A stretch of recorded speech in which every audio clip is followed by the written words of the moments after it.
और आइए इस मौके पर मैं आपके बीच आदरणीय महेंद्र सिंह जी चारण साहब को आमंत्रित करता हूं कि वे भी आपको आशीर्वचन कहें और अपने अनुभव आपके साथ शेयर करें। जोरदार तालियों गड़गड़ाहट के साथ आदरणीय महेंद्र सिंह जी चारण साहब।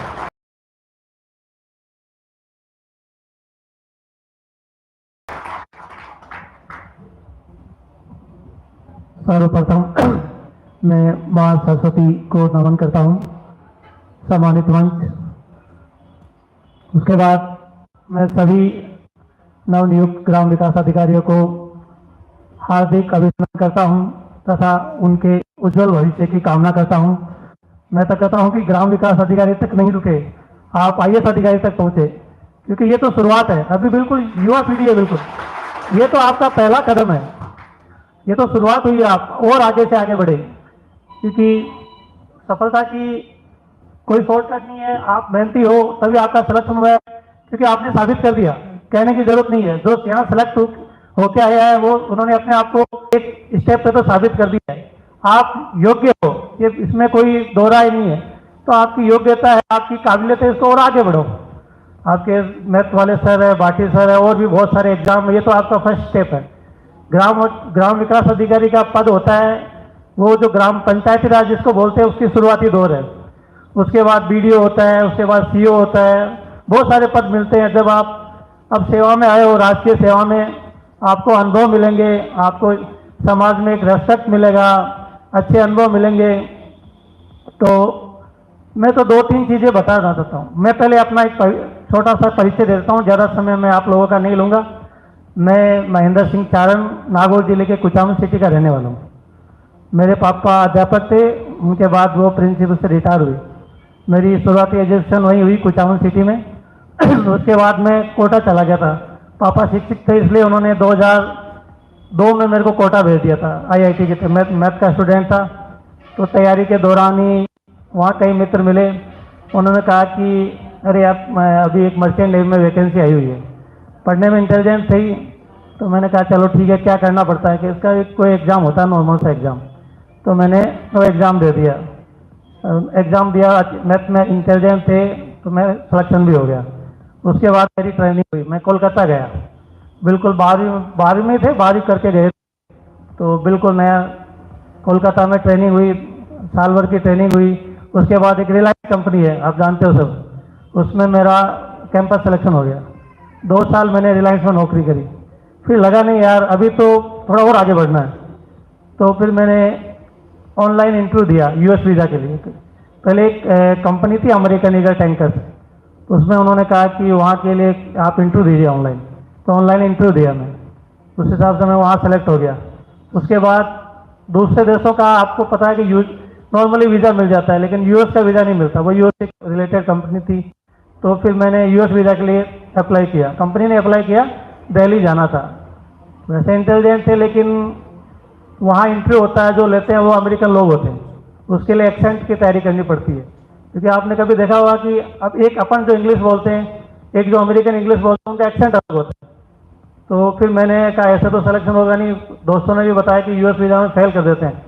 अब जैसे डेट आई, 15 दिन मैंने वहाँ कोचिंग करी स्पेशली एक्सेंट के लिए, क्योंकि अगला कोई बोले और अपन समझ ही नहीं पाए तो क्या देंगे। और वहाँ इंटरव्यू भी ऐसा होता है, आप सिनेमा हॉल में देखते होंगे तो खिड़कियाँ सी होती है।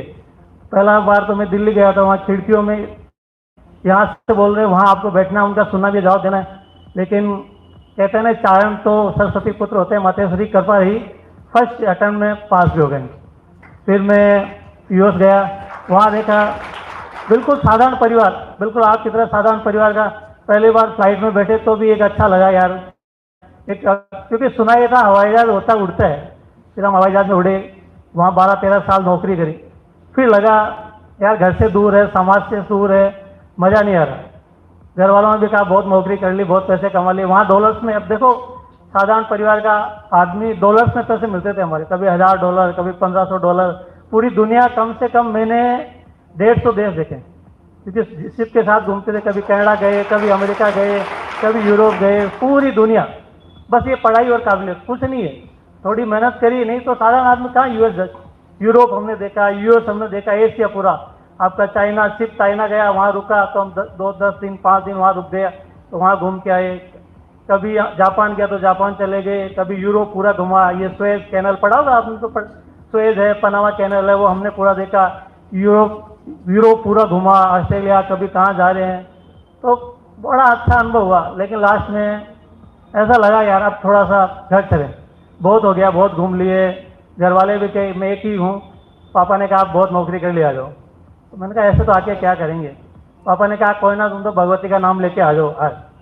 मेरा बताने का मतलब कुछ आप सीखो, इसलिए मैं बिल्कुल आ गया साहब। मैं 2002 में गया था, 2015 में मैंने क्विट कर दिया, पूरा पढ़ाई से दूर हो गया।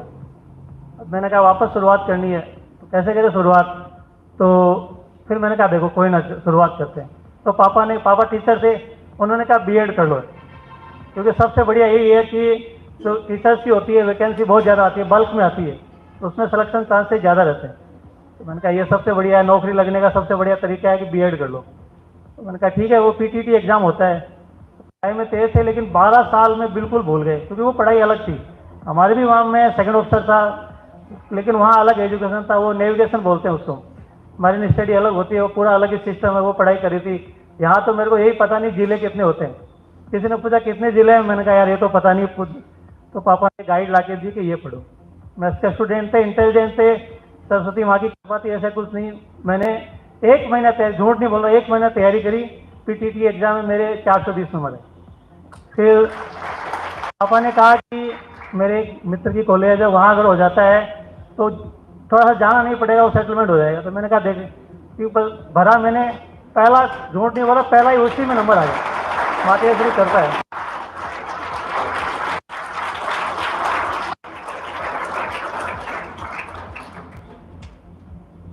आइए सर का स्वागत है। हाँ राजवीर सर, बिल्कुल सभी जानते होंगे। तो मैं कह रहा था, फिर मेरा वही कॉलेज मिल गया। फिर मैंने कहा बैठे बैठे क्या करेंगे, तैयारी करते हैं। तो पापा भी शुरू से इंटेलिजेंट थे, 3 बार उन्होंने आरएस का इंटरव्यू दिया। तो मैंने कहा चलो थोड़ा शुरुआत करते हैं। तो मैंने तैयारी शुरू कर दी।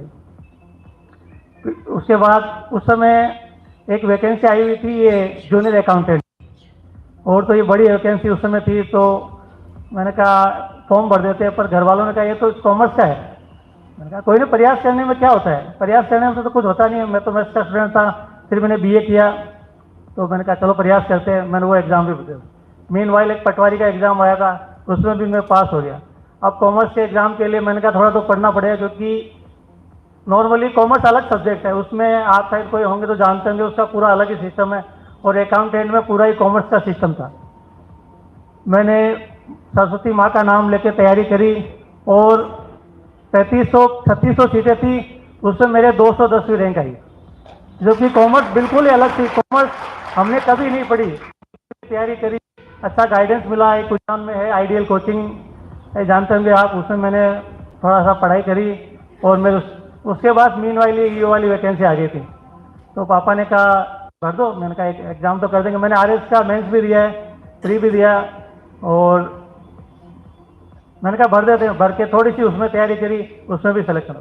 तो मेरे कहने का मतलब शॉर्टकट में ये है कि आप अगर ठान लेते हो ना, तो कुछ भी कर सकते हो। ये कहीं नहीं लिखा। अब मेरे 12 साल का गैप आ गया। आप सोच लीजिए मैंने कितनी मेहनत करी। 12 साल में मैंने कुछ नहीं पढ़ा, मैंने जीरो से शुरुआत करी। और अकाउंटेंट का ऐसा एग्जाम था जिसमें प्योरली कॉमर्स है। मैंने कभी आज तक कॉमर्स टच नहीं करी, उसमें 210 रैंक। तो ये चीज़ है, आप अगर चालोगे ना, अगर आपने निश्चय कर लिया कि हमें कुछ करना है, तो दुनिया की कोई ताकत आपको नहीं होती। आप आरएस आईएएस कुछ भी बन सकते हैं। खुद आप एक बार डिसाइड कर लो, उसके हिसाब तैयारी करो। डिसाइड करने से कुछ नहीं होगा। मैंने 16-16 घंटे तैयारी करी है, झूठ नहीं बोला। 16-16 घंटे पढ़ते थे। रात को 2 बजे 3 बजे उठ के पढ़ाई करी है, 10 बजे सो जाते थे। मैंने बस फिक्स शेड्यूल बनाना, आपको लाइफ में कुछ करना है, डिसिप्लिन के साथ एक प्लानिंग करो। ऐसे नहीं कि हाँ पढ़ना तो पढ़ लिया, तब आप बिल्कुल सक्सेस हो गए।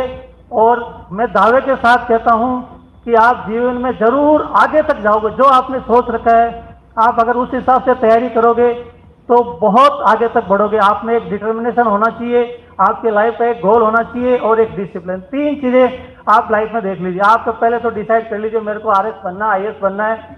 उस हिसाब से आप प्लानिंग करो और एक डिसिप्लिन के साथ तैयारी करो, सब कुछ संभव हो। दूसरी चीज 2 मिनट और लेऊंगा। आप राजकीय सेवा में आ गए हो, सर ने भी बताया, ओम सिंह जी सर ने, आपको उस हिसाब से सेवा कहना है ना, नौकरी लगना जितना मुश्किल है ना, अभी आप आए हो, हम नौकरी कर रहे हैं, उस नौकरी बचाना आज के समय में उससे ज़्यादा मुश्किल।